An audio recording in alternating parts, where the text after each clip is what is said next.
Good morning, it's Rachel, and I wanted to talk about how I decide when to water and when not to water my tomato plants. Your goal with tomatoes is to have consistent watering so they don't split, right? So a tomato plant that dries out and then gets a ton of water will likely have fruit that splits as the plant uptakes that water really rapidly. So we're trying to avoid that. We want to keep the water level relatively consistent, and we don't want it to be too high. Really high water levels can result in damp conditions, which can result in tomato diseases like fungal and bacterial blight, and they give you a more watery tasting tomato. So overall, I try and err on the side of not watering too much, but I wanted to show you how you can read the leaves, like reading the tea leaves. You can read your tomato leaves to see when they need water. So I'll start over here because it's early morning.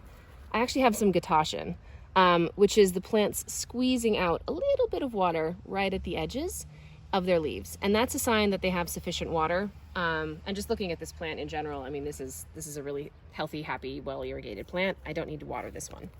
I wanted to show over here, this is what I actually aim for, which is a little bit of leaf curl. And people get worried about leaf curl.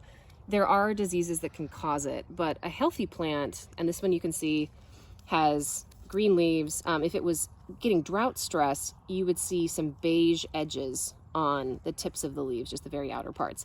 And that would be a sign of drought stress and a sign that I need to water more.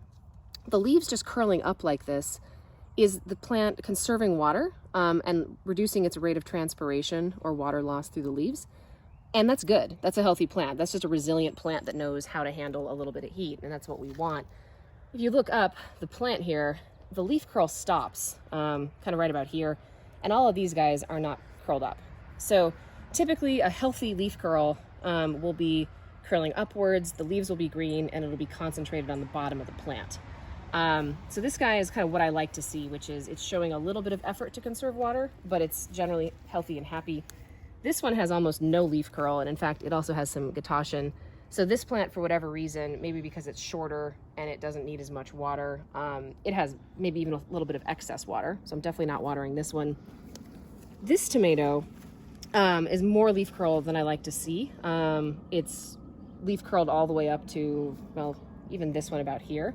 And that's more than half the plant. When I start to see that, I will give it a drink of water just to make sure that it doesn't get too dry. So this is a bigger plant. It has much more fruit on it. It just has a different watering need. So read your plants, look at their leaves and see what they're telling you.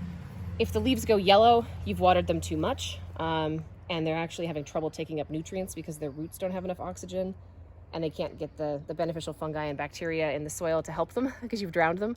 So yellow leaves, too much water, a little bit of beige around the edges, not enough water, and a little bit of leaf curl, I actually would say is a good thing. If it starts to curl up all over the entire plant, it's definitely a sign that you need to give it a drink. And so I'm going to give this guy a drink right now. But the rest of them, I'm just not going to water today. So I hope that's helpful in the decision-making process on whether or not to water your tomatoes. Leave me any questions or comments and I'll try and answer them. But yeah, don't overwater your tomatoes. Thanks.